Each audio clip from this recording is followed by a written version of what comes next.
Good morning. আশা করছি আপনারা সকলেই ভালো আছেন। আমার আজকের আরও একটি নতুন ভ্লগে আপনাদের সকলকে স্বাগত। আজ বুধবার, সকাল এখন প্রায় 12টা। তবে দেখুন, আকাশ থেকে মনে হচ্ছে এই বুঝি সকাল হয়েছে। তখন ওই 9:30 মতো বাজবে। ওই সময় করে আমরা মার্কেটে এসেছি। মায়ের একটা কাজের জন্যই মূলত এসেছি। কাজটা কমপ্লিট হতে হতে এতটা সময় লেগে গেল। যাই হোক, কাজ শেষ করে আমরা চলে এলাম আমাদের এই হাটতলাতে। এই হাটতলাতে সবজি মার্কেট আর মাছের মার্কেট দুটোই আছে। এই যে দেখুন, এই মাছের এদিকটাও আবার নতুন করে টিন দিয়ে করে দিয়েছে, কি সুন্দর। মানে এদিকেও আর জল পড়ে না। আগে এদিকটা ছিল না, শুধু ওই ধারটাই করা ছিল। তবে এখন দেখছি এদিকটাও বেশ সুন্দরভাবেই করে দিয়েছে। আর কি সুন্দর লাগছে দেখুন দেখতে। সত্যি গো, এই মানুষগুলো মানে বসে বসে যে বিক্রি করতো, জল আরে পড়লে সত্যিই ওদের অসুবিধা হতো। তবে এটা হওয়াতে ওদের আর অসুবিধাটা সেরকম হয়নি। যাই হোক, মা বললো তুই দাঁড়া, আমরা নিয়ে আসি। তো মা আরে মাছটা নিয়ে এলো ওদিক থেকে। আর তারপর আমরা এই যে বেরিয়ে পড়েছি। আজকের ওয়েদারটা দেখে বোঝার উপায় নেই যে এখন 12টা পার হতে চললো। তবে সত্যি গো, 12টা বাজতে চললো। তো আমরা তাড়াতাড়ি করেই বাড়ির দিকে যাচ্ছি, কারণ আজকে আমিও চলে এসেছি। তো বাড়িতে রান্নাবান্নার কোনো কাজই একটুও এগোনো থাকবে না। ভাই রয়েছে অবশ্য বাড়িতে, তবে ও তো কিচ্ছুটি করবে না। সে কারণে আমরা একটু তাড়াতাড়ি করে যাচ্ছি। চলুন, খুব বেশি দূরের রাস্তা তো নয়। তবে আমাদের এই সামনের রাস্তাটাও আবার একটুখানি নষ্ট হয়ে গেছে। এই যে এদিকে গ্যাসের পাইপলাইন হচ্ছে, সেগুলোই কুড়ে কুড়ে কেমন হয়েছে দেখুন। যেহেতু রাস্তাটা খারাপ, বাবা এগিয়ে গেল, আমি আর মা এখন হাঁটতে হাঁটতে যাচ্ছি। এত কাদা রাস্তা, এখানটা হাঁটতে হাঁটতেই যেতে হচ্ছে। বাচ্চাগুলো স্কুল থেকে দেখো কেমন হাঁটতে হাঁটতে আসছে, গাড়ি আছে ওই পারে। চলো। বাড়ি ফিরেই মা বাবা রান্নাঘরে ঢুকেছে আর আমি গেছিলাম স্নান করতে। যেহেতু বাবা রয়েছে, তাই রান্নাঘরে আজ আর আমাকে যেতে হবে না মায়ের সহযোগিতা করতে, বাবাই সেটা করে দেবে। তো মা বাবা মিলে রান্নাটা করছে। আর আমি এই যে দেখুন, এদিকে স্নানটা করে নিয়েছি।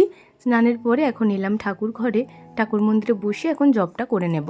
আমাদের বাড়ির এই গাছগুলোতে তো বেশ অনেক ফুলই ফুটছিল। এখনও ফুটছে না বলবো না, তবে আগে যত ফুটছিল তাতে অনেক কমে গেছে জানেন। মানে কেন জানি না কি হয়েছে, গাছের তলার দিক করে আবার পোকা লেগে গেছে। এটাই হয় জানেন, যখনই আমি কোনো জিনিসটা একটু বেশি পছন্দ করি, সকলের সাথে শেয়ার করি, কেন জানি না ওটা আবার দুদিনের মধ্যেই নষ্ট হয়ে যায়। যাই হোক, ঠাকুর মন্দিরে বসে জপটা করে নিয়েছি। আর তারপর চলে এলাম ঘরেতে। এদিকে মা বাবার রান্নাও হয়ে গেছে। রান্না বলতে আজকে হয়েছে ভেন্ডি আলুর তরকারি আর মাছের টক করা হয়েছে। ভেন্ডির তরকারিটা এত সুন্দর খেতে হয়েছিল। আমি বলছি, মা আজকের তরকারিটা তো দারুণ হয়েছে। মা বলছে তোর বাবা রান্না করেছে, দেখ ওকে বল। তো বাবাকে বললাম, বাবা সত্যিই দারুণ হয়েছে। মানে আমার এতটাই ভালো লেগেছে কি বলবো। মা বলছে, বাবা অনু তুই আজকে এত তরকারি খাচ্ছিস। আর সত্যি আমার ভীষণ পছন্দ হয়েছিল। আমি 2বার নিয়েছিলাম তরকারিটা। মানে মা একটুখানি রাখছিল বিকেলের জন্য, যদি আমি মুড়ি খাই সেজন্য। তবে আমি বলছি না, আর রাখতে হবে না, দিয়ে দাও।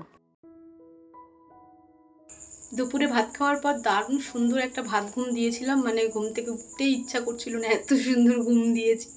তারপর ঘুম থেকে উঠে আমার ভিডিওর ভয়েস ওভারের কাজ কমপ্লিট করে ভিডিও আপলোড দেওয়া একদম পাবলিক করা কমপ্লিট করে দিয়েছি। এখন একদম পাক্কা 7টা 1 বাজে।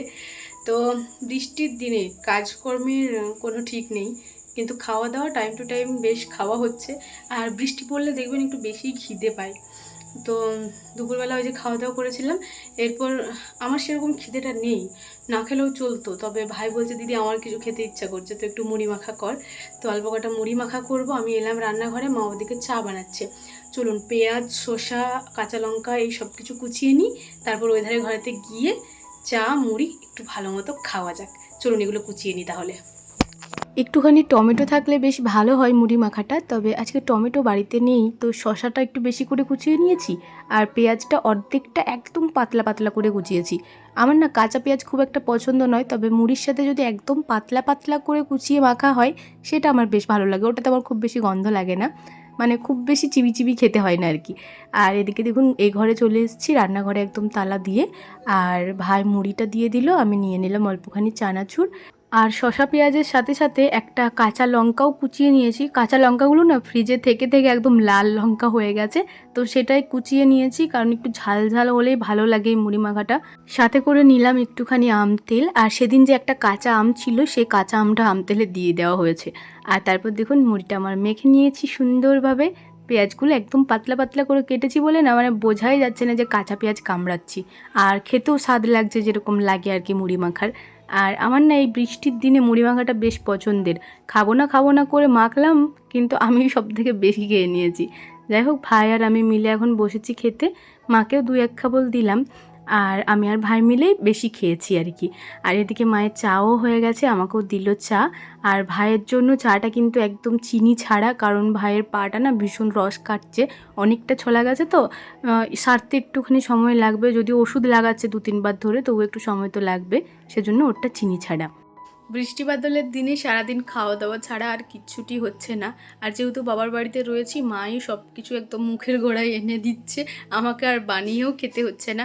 শ্বশুরবাড়িতে থাকতে কি যেটা খাবো যেটা করব সেটা তো নিজেকেই করে খেতে হয়, তবে এখানে তো সেটা নয়। তো সেই জন্যই আর কি ভিডিওগুলো ভীষণ ছোট হয়ে যাচ্ছে। কালকের ভিডিওটা এতটাই ছোট হয়ে গেছে, আমি জানি আমার অনেক বন্ধুরা ভীষণ রাগ করবেন যে এত ছোট ভিডিও কে দেয়, তবে কিছু করার নেই, একটা ছোট্ট আপডেট হলেও দিলাম আপনাদেরকে, কারণ না হলে আপনারা আবার আরোই রাগ করবেন। চলুন আজকের ভিডিওটা এখানেই শেষ করছি। ভিডিওটি কেমন লাগলো অবশ্যই কমেন্টে জানাবেন, ভালো লাগলে একটি লাইক করে দেবেন এবং সাবস্ক্রাইব করে আমার ছোট্ট চ্যানেলটির পাশে থাকবেন। সবাই ভালো থাকবেন, সুস্থ থাকবেন, সাবধানে থাকবেন। দেখা হবে খুব শীঘ্রই পরের কোনো একটি ব্লগে। আজকের মতো টাটা।